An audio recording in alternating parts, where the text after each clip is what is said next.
before we get started, can you tell us a little bit about yourself so the audience knows a little bit more about you?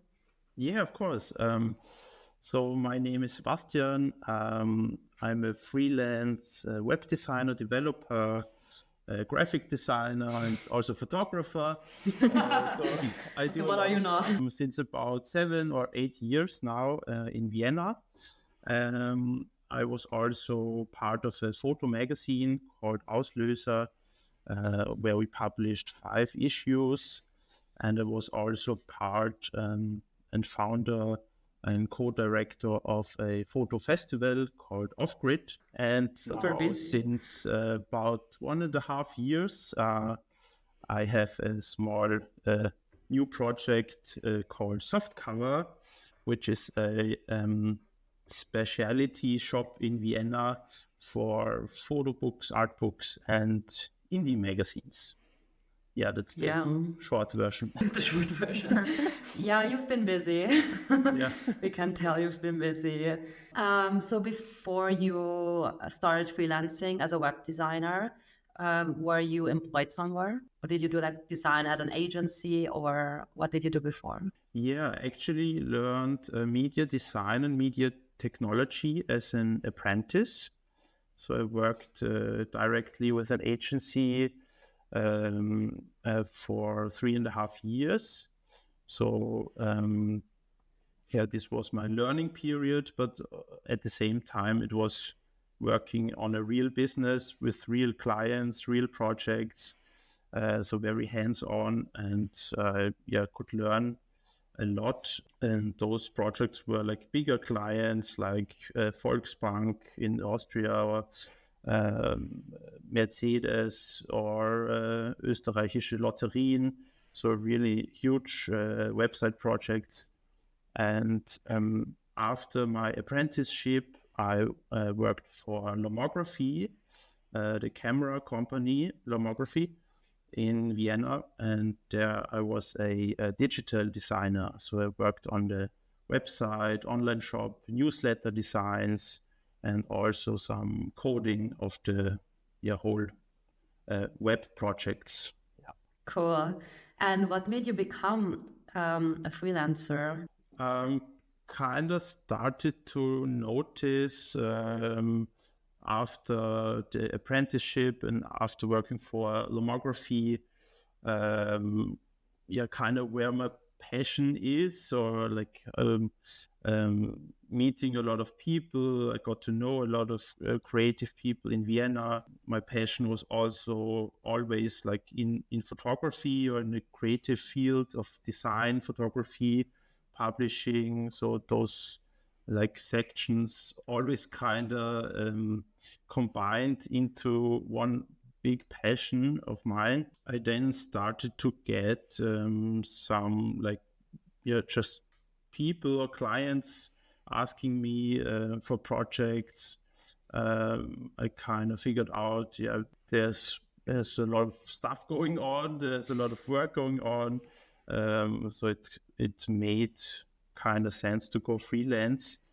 And also I started to notice that working for bigger companies, I did not have so much fun there. It was more like working only on a very small scale, or large scale, but very tiny pieces in a big company. And so it kind of made sense to go freelance. And I think I can't go back now. Can relate to that. Yeah. So what do you like most about, or what did you like most about being a freelancer? And do you still do freelance work now, even though you started the Softcover project? And now I'm really super focused on Softcover, actually. So I would say like 90 or 95% of my time is Softcover. So it wasn't actually planned this way. So I actually planned to have more of an office space and just a small shop. Now it's just like 100% shop and no office space at all. And Yeah, I do some small like web design, web development projects on the side. Like those are the kind of projects I can do also on the computer, just sitting in the shop.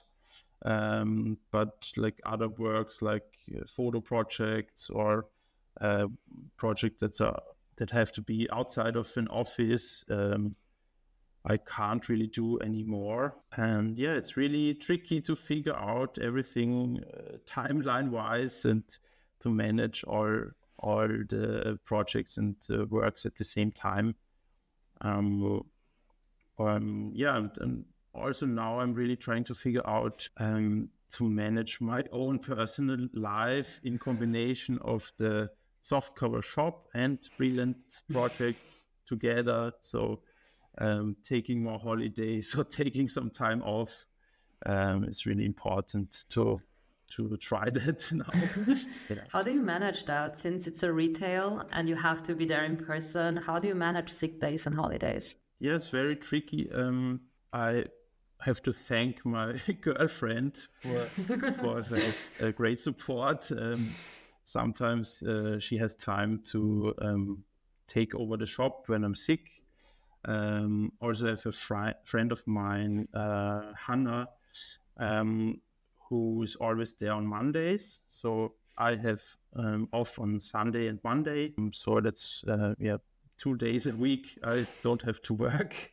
That's great. In the beginning, I worked all the time on the projects. I put so much time and effort into it to get everything started. And now I'm kind of leaning towards taking more and more time for myself.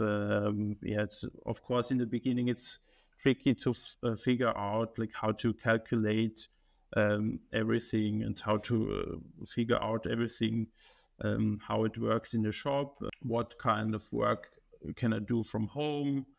Most of the work I can only do there on location, so it's very just bound to the location. That was a bit different when freelancing, because I could work from anywhere, just have to bring my laptop basically. Yeah, but now it's really a physical, real store, and most of the time I just have to be there. Yeah, I can imagine that must have been quite a change. Yeah, so why did you decide to open up a store? And you said it wasn't planned that it would become 90%, but you must have known going into it that it would be completely different to what you had been doing. So what made you decide to make that change, since it's a big one? Yeah, the idea for Softcover kind of grew organically over the past few years.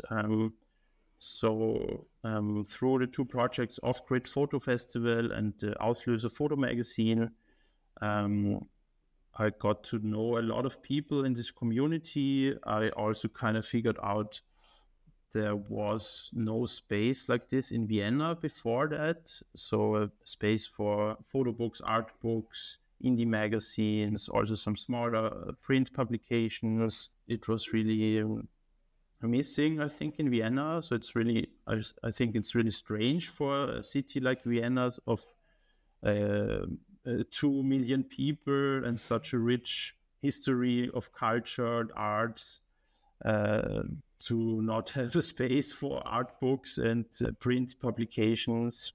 There's, of course, Walter Koenig in museums, but it's more like a bigger museum shop chain. You usually find it in most museum shops in Germany. But my focus is really on finding those super specific, special, niche, high quality print products that you usually can't find on Amazon, or you can't buy them at a big bookshop chain like Thalia, for example. It was really missing, I think, in Vienna. And at the same time, it's a big passion of mine. So I'm really passionate about publishing, photography, design, and all those things kind of get combined together at Softcover, and also to, of course, support the community in Vienna. There's a lot of artists, designers, photographers who are interested in that stuff. So it was kind of, super interesting for me to create a space like this. And didn't plan it at first that it was only a shop like this. I planned it to be an office and shop at the same time. I always had Mondays, Tuesdays closed in the beginning. Those 2 days were kind of my office work days. And I was always there Mondays, Tuesdays, working on my own stuff. It didn't work at all. So many people just always tried to come in, and then I had to stop my own work, or I had to tell them it's not open today. So it didn't work. And I noticed I just had to go like full in on the store concept. Yeah. Was that difficult financially? Because you said you were working on client projects, so I'm assuming that sustained you financially. And what was the percentage like of, what was the profitability like of the store back then and now?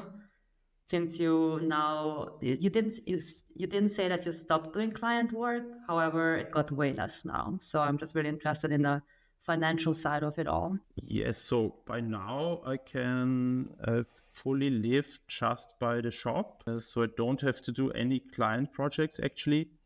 So all client projects I do also have to be very specific, selected, like either they are super fun projects or they are extremely well paid. One of them. Yeah. And of course, it's a big privilege to do work like this. If I wouldn't be having the shop right now, I would just continue with my clients' projects as I did before. Yeah, I'm super thankful, and it's really crazy that it worked out this way. I didn't plan it, as I said. So it's also, for me, it's a super big surprise, actually, that it works out. And and of course, timing-wise, in the beginning, it was super stressful to just see, okay, I have to tell some clients I don't have time anymore. I just have to decline many projects. I forward a lot of projects now to other people I know. And now it's working out just by the shop on its own. And it's super crazy to actually have a print publication shop nowadays, because everything is online, and it's wild actually that it works. Yeah. I mean, you have a very passionate audience. Yeah, I think it's also a very specific niche, and that's why I think things like that will always find a place, even in a world that's super digital. One question I have about the Softcover launch, and also just starting that project, because Rebecca and I always joke about like starting a restaurant or something like that, which I think is similar in the case like you need a place, you need people to be there all the time. You have like strict opening hours. And the thing that always discourages us is just like that initial investment. So like investing a lot of money in the beginning in things like signage, interior design, getting furniture and all that stuff. Like, so how did you manage that financial aspect of it? And like, is there any like tips you have for people who maybe want to do it but are scared to because of that financial load that you have at the beginning? Yes, it's definitely very scary, and it's a lot of pressure, and it was super stressful. I was fortunate to have partly funding from the city of Vienna, from Wirtschaftsagentur. Vienna Business Agency, I think it's in English. And it was a funding for the renovation of the store. So when I first got the store, it was super fucked up, actually, super empty. I remember the pictures. Yeah. The before and after pictures were crazy. Yeah, so it was really a blank slate. a lot of just space to design it really however I wanted. Of course, buying all the furniture and kitchen, and with it like everything new, like electricity, plumbing, toilet, so all those things. I actually discussed with the house owner some parts of the renovation he paid for, some parts I paid for, and some parts was funded by the business agency in Vienna. And also the second funding was about the change in the company. So there's a second funding project about changing a company strategy or changing a company's profile from going, in my case, freelance to selling physical products. And so those things were really helpful. And yeah, just having a store is like super crazy because it's such a high visibility directly on the street. It's so much different than having an office. So all kind of people come in every day, not only interested buyers, but just any kind of people can just come in. And of course, you're super stuck with your opening hours. Of course, that's a good thing as well, because you have a very strict plan of your time. So now the opening hours are Monday to Saturday from 12 to 6. It was also interesting to figure out what is the perfect opening time that most people come during this time, and there's not like a super dead zone in some days or something. But that's of course different for every project, every store. It's different for a restaurant. It's different for furniture space, or I don't know, fashion market. Yeah, so it's super specific, of course, for each case. So you mentioned that you got funding. Was that something that someone told you about? You knew about it already? Did you research that? If someone was looking for funding for their project, where would they go to find that? Like in Austria specifically, or in Vienna? I just Googled it, actually.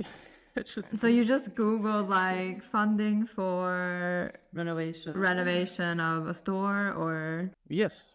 Exactly. Okay. Good to know. Good to know, taking notes. Was it complicated to get that? Like, did you have to do a lot of paperwork, or was it hard to get it, or was it pretty simple? Yeah, so each funding is super complicated. In case of the Vienna Business Agency, it's, I think, much simpler than the usual funding programs, like Bundesministerium or directly City of Vienna. It's way more complicated. You have to fill out so many forms.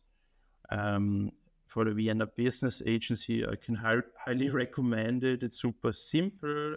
Of course, it's still a lot of work to put into just the funding application. And then, of course, if you get declined, it's just a lot of work done for the funding application, and you don't get it at all. But if it's approved, then again, it's a lot of work to just confirm it, and then also, tell them that it was actually a real project and you did all that. So you have to apply all the invoices you had. You have to collect all the information, and you confirm that it was actually a real project and you did all the things you were looking for funding for. And I think, you can just Google what you need, and it's super simple to find it nowadays. I think there are also some free like mentoring programs from them, where they tell you what kind of workshops or funding programs they have. And of course, it's a lot of work, but it pays off, I think. Yeah, I can Yeah, imagine. definitely. I think a lot of people wouldn't be able to do what they do without them. So, Yeah. I had a question about when you were talking about switching, not the the company, but like the business. business. Um, and what was that like for you? Because you had financials coming in from client work, and when you switched the work, was that scary? I can imagine that being scary from going something that you know a lot about because you had like 7 to 8 years of experience to going into something that's so different from freelance and client work. It's not that much different, actually.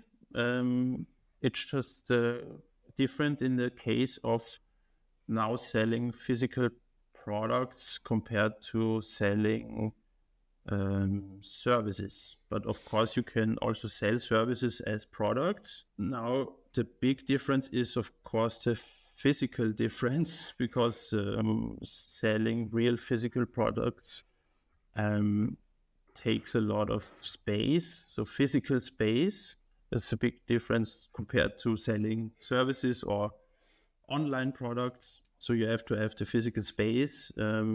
You have to kind of move everything around physically. So having some physical stock, having some kind of stock system, um, having some kind of space system, how to arrange everything. And what was the second part of the question? Sorry. Just basically about the differences, especially financially, like managing all of it from a financial aspect. Going from, was your question going from the stability of something you know Exactly. to then going into something you don't know? I think that was the question. Yeah.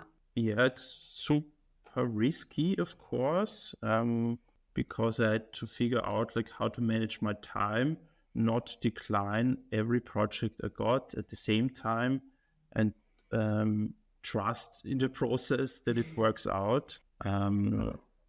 So now, after 1.5 years doing the softcover shop, I'm more confident in it that it can work. Of course, in the beginning, I wasn't sure. So I was like maybe 50-50 of my time. Could it work? I have to try it out. Then, of course, I worked also on all weekends and took no time off because it's just impossible to do everything at the same time. You know, one day only has 24 hours and you just have to, manage everything at the same time. And financially, it's of course very different because now there are like hundreds of invoices each month.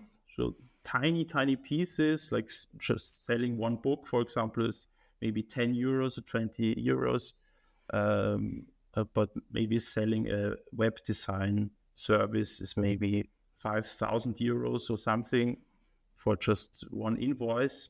So that's completely different. And also managing like all the steps or all the different products, like having also events at the store, having workshops, having book presentations, artist talks, also having an online shop, shipping all online orders, packaging everything, getting everything delivered to the store, and then again packaging and selling everything. So those are so many tiny steps. It's, I think, very different to selling services as a business because there are way more tiny steps involved. Just like, for example, just cleaning the store, or watering the plants in the store. It's just 2 tiny steps, but you have to do it at like every day or every few days. Yeah, so many tiny pieces. I got exhausted just listening to the list yours. I was like, oh my God, I could never. So you did mention at the beginning, talking about work-life balance and how that's something that you're currently, I think, exploring or thinking about. So have you thought about hiring someone to maybe take some of that workload off, for example, like planning events, or doing the newsletter, or do you have somebody to assist you with those things? Or are you doing all of the things that you just listed yourself? I hope to employ a few people or many people, but of course it's not a super financially successful business to sell books and magazines. It's a super niche market. There's usually just a 30 or 40% cut on selling each book. So selling like a website, it's 100% cut for me. Selling just a book, it's just 40% cut. So the rest of the 60% or 70% goes to the publisher or the designer or the artist who makes the book. So it's a very different kind of business. Would you say that that Softcover is more profitable than your freelance work, or would you say it's the other way around? The freelance work is way more profitable, but that's not my motivation. I'm not here for making a lot of money or getting rich. That's not my motivation at all. I'm just super interested in all those things. And I think that's, for me personally, more important than making a lot of money. Of course, I have to pay rent. I have to cover all the expenses I have in the shop. Trying to figure out to employ some people would be a really good idea, just so I get some more free time. I'm still in the process of figuring that out, I think. And as I said, always on Mondays, there's a colleague of mine in the shop, Hanna, so she helps me a lot. And of course, I would love to have some more free time.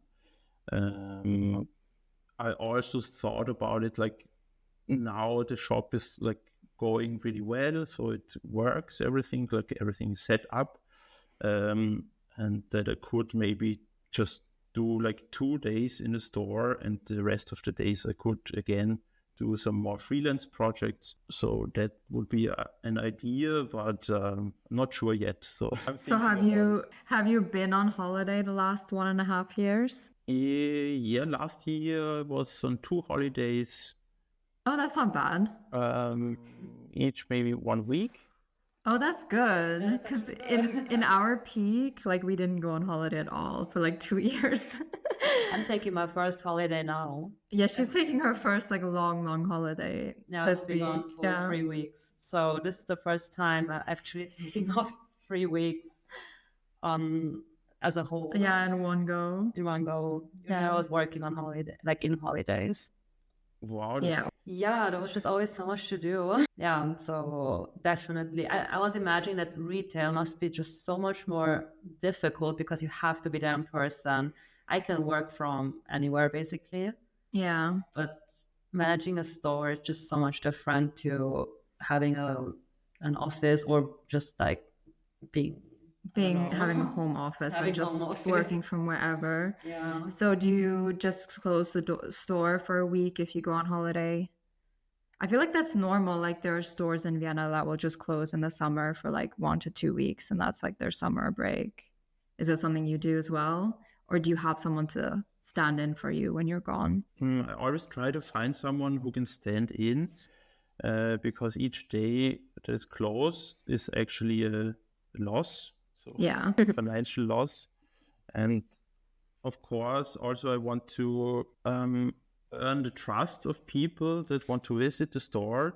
So if you change like opening hours all the time, or you just have randomly one day closed at a time, then people are just like, I think, pissed and confused about it. So it's very good to just have a very strict timeline of your opening hours and keep to the plan as much as possible. And it depends on when I take holidays and who is available. And of course, also to calculate it, is it more expensive to have someone in the shop at the time, or is it better to just close it completely? Because the biggest cost is just having employees, I think. Yeah, can confirm. So, but I have one question about oh yeah, you said that your motivation isn't the money. So even though I guess you are making less profit now than you were doing freelance full time, are you happier now than you were then? Even though you're probably also working more than you were? Or would you say there's not a big difference? I'm happier now in the case of doing a project that is way more crazy and creative, where all the fields I'm super interested in combine into one project together. I'm less happy in the case of having less time and being more stuck to one location. Yeah, but it's a process, It's like so I can't say for sure right now. I think it will change in the next few months and years to come. I think I won't be that stressed anymore in the next few months. So the beginning was super stressful, and yeah, I think I just still trust the process that it works. We do the same whenever we start something new. Can relate to that. Yeah, okay. I was writing some things down as well. I have a question about financial planning. I know I talk a lot about financials. I'm just super interested because when we do freelance and when you do client work, it's really hard to project how much leads you will get, how much projects you will land. So even though you can kind of prognose something based on the past year, it's still super difficult to actually plan ahead. Now, my question is, do you feel like the financial planning of it all, like of the year, for example, would you say it's easier now with physical products and having a retail store or having a retail than it was before with client work? Very difficult to say. I think having client work was more random for me. Yeah. I think you could have some kind of strategy to get more clients, get more projects, also evenly paid or evenly distributed timeline wise. I think having a retail store is easier to calculate, but I'm no expert in that field, so don't me at that. I was just curious because whenever I do the financial planner, every year I'm stuck in this position of, yeah, I can kind of prognose where it's going financially, but then suddenly I'm prognosing something based on the previous years, and then the year just is completely different. And they're completely different numbers than I prognosed. And I feel like with having a store or like having a product or like selling things, that's easier because you're not that reliant on client work, as in having one client or two clients that pay a big sum, but more reliant on a lot of small sums. However, I feel like that's easier to manage. Yeah, I think it's more steady. Yeah. Probably because you can probably prognose how many people come to the store in a week, right? Like on average, and then it's maybe easier to calculate it based off of that. Yeah, that's what I'm imagining, but I'm not sure. Yeah. I hear your perspective on that. Yeah, of course, the longer you work in this field, the more info you have. So the more statistics you have, the better you can calculate it next year. So now I just have 1.5 years to go from, so that's not a lot of time. So I can, of course, calculate it much better in 5 years and even better in 10 years. So now I'm just taking like the last 1.5 years to calculate this year, and so far it works. Now I think I kind of know what kind of books or magazines people want to buy the most. So that's also super important, like not having products that don't sell at all. And of course, I think you can have way more impact advertising directly one product. So if I just post an Instagram story about one magazine, I have the direct feedback of people. I can directly see in the next few hours, people come and buy this one product in the store, or the next day, I know people buy this one product because I just did this one Instagram story, and I can talk to those real people directly. Usually you don't have this case like when selling something online. So I really know where people come from, what they're interested in, and what kind of products they really like to buy in the store. That's so cool. And I think that is the nature of physical products, is the marketing is also completely different and easier to track as well. So I'm assuming you did a lot of outreach initially to get the products that you have at Softcover now, and also the products you had initially.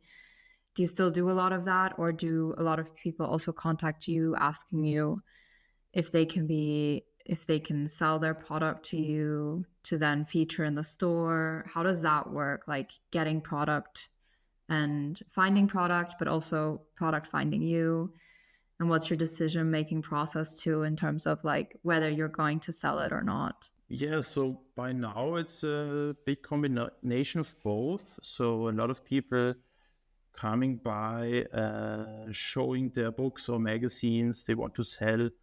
I get a lot of emails every day. Usually there are 1 or 2 people each day coming to the store with their products. Of course, I can't take everything, so it's a super specific selection I have to make. I have to decline most of it. The selection is a combination of everything that comes together in a book, how the book is made, the binding, the printing quality, some kind of details, like embossing details or some kind of specific printing quality, the format, the size, the paper, the smell, everything is important. And of course, because a magazine or a book is such a physical thing, it applies to a lot of senses. So it applies to your smell, your touch.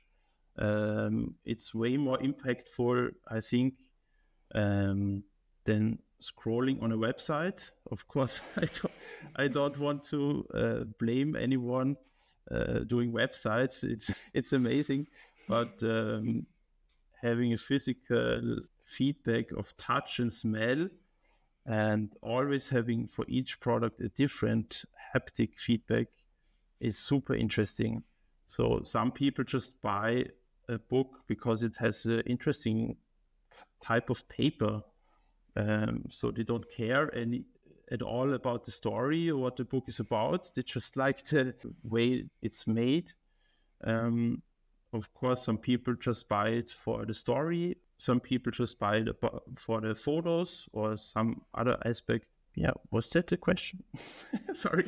Yeah, the question was, I mean, you basically answered it. So the question was like mainly what's your decision-making process when someone comes with their book and they want to sell it there, or they send you an email? What are your the 5 things that you think of when you're deciding whether to add it to the selection or not? Yes, so taking each product on is a lot of work on its own. So I have to run a stock system. I have to put it in the online shop. I have to arrange the pricing. I have to talk to the publisher or whoever makes or sells the book. So just having all those steps is kind of a barrier of taking a product on. So I have to be very certain and sure about the product before I decide on it. So yeah, as I said, everything is important. It of course has to sell. So sometimes I'm not sure if it can sell. Sometimes I'm super surprised that it sells. It's still hard to figure out, Of course, you can say more mainstream products sell better than less mainstream products. Like, for example, Interview magazine. It was founded by Andy Warhol 40 years ago. It's still published today every 2 months from New York. It has a print run, I think, of 40,000 copies. A lot of people buy it, of course. It's like pop culture. It's interviews with super famous people. I had one cover last year with Billie Eilish. Usually the retail price is 17 euros. Now it's on sale on eBay for 200 euros, just because Billie Eilish is on the cover of the magazine. So Wow. it's crazy, actually. Yeah. So yeah, one part is to look for it if it sells. Of course, if you have a product that someone else sells and it sells well with them, you kind of can assume maybe it can sell here as well. But sometimes it's just trial and error to see if it works or not. With the magazines, now it's easier because usually people buy like one issue and you can say for sure they will buy the next issue. It's more simple to calculate. With books, it's different because each book is just one product. So you just have to try and see. And I always kind of have to make a super niche special selection that is usually in the fields of like photography, design, art, culture, also books on books or books on books making. Yet now after 1.5 years, still trying to figure out like what people buy and what they don't buy. I think that's always a difficult question. Yeah. One thing that really interests me is where do you see Softcover in the next 5 years? So I have so many ideas, so little time. One idea was also to work more directly with artists and designers, actually also to publish books and magazines. So a lot of people come to the store and they don't know how to make a book or how to design a magazine.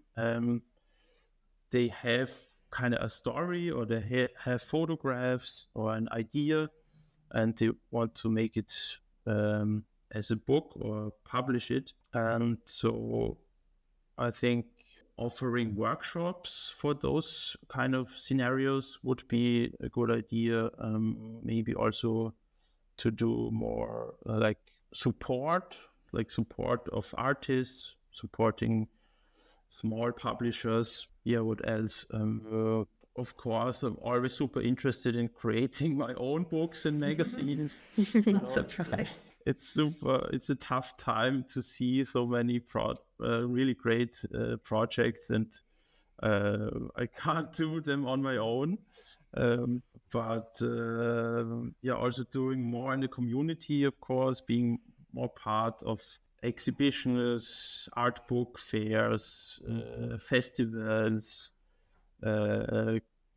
Also, I find it super interesting to go outside of your own bubble. Like, for example, I have a cat magazine in the store. It's called Catnip. It's only about stories on cats and cat people. It's from Portland in the US. It's one of the best sellers.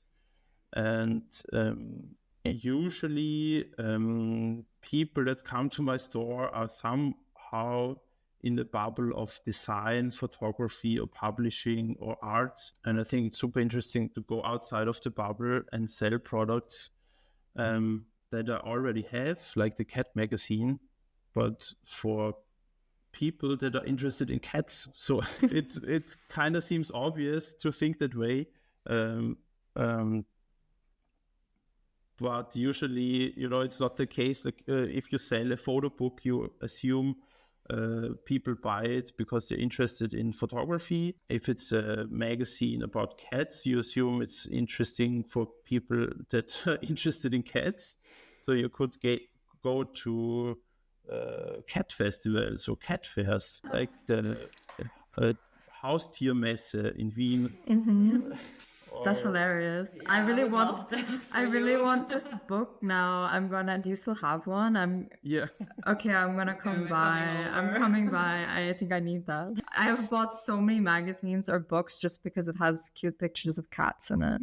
Like I bought one in Japan. It was called Cat Balls, and it's just pictures of cats' balls, like stray cats, and it's so funny. Japan has a lot of cat merch, so I get it. Like I'm also well designed things, so I feel like I'm in both groups. But I do think something like that would do well in a cat community in general. Yeah. For example, one other book, also one of the bestsellers, is called Until Death Do Us Part by Thomas Savin. He's a French curator and artist. He works a lot with Chinese found photography. And the book is about a specific type of tradition at Chinese weddings. So the bride at a Chinese wedding lights up the cigarettes for the people at the wedding. And then it's supposed to bring a lot of luck to the couple. And Is it the one that looks like a cigarette box? Yes, exactly. Oh, I have that. That's so cool. It's packaged inside a real Chinese cigarette box. When you first open it, you can even smell the cigarettes still. It's just a tiny, tiny photo book, and you can see all the photos of Chinese weddings where people smoke a lot and play smoking games and light up cigarettes in crazy ways. So that would be, of course, super interesting to go to a wedding fair or wedding festival and sell this book there. That's what Can you please do it? Can you please do that and then report the research? I would love Yeah, to. sure. Oh my Love god, that. that's so cool. Just being cautious of the time here, we have one final question we ask our guests. What would you say to your past self as what advice would you give yourself if you could go back, tell yourself a couple of things about being a freelancer, running a business, do's and don'ts? If you could go back in time and tell your past self something, what would it be? Or maybe just words of motivation. I don't know. I think even though I'm usually doing everything very slowly, it could be way slower. So just doing everything super slow, I think is super helpful, because you think about it a lot before doing it. Also being super passionate about something you do, I think it's very important. If you don't really trust in it or you don't believe in it, don't do it if possible. And also to just be surrounded, I think to be surrounded by as many people as you can that you are interested in. So talk to as many people you find interesting, learn from them as much as you can, and take your time. That's really good advice. I think it's helpful for people who are doing something new now, or starting, or want to start, or maybe want to do something similar to what you're doing, to hear that advice. Anyways, so thank you for being here with us today and talking to us. It was really interesting to get to know more about you and also Softcover. I know we're both fans of what you've been doing, so it was cool to get all the insights on the behind the scenes. Yeah, Thank you for so joining much us. for having me. Thank you so much for taking the time. And of course, I'm also a super big fan of your work and of your podcast. And it's super interesting for me. as well. And I also love your design work.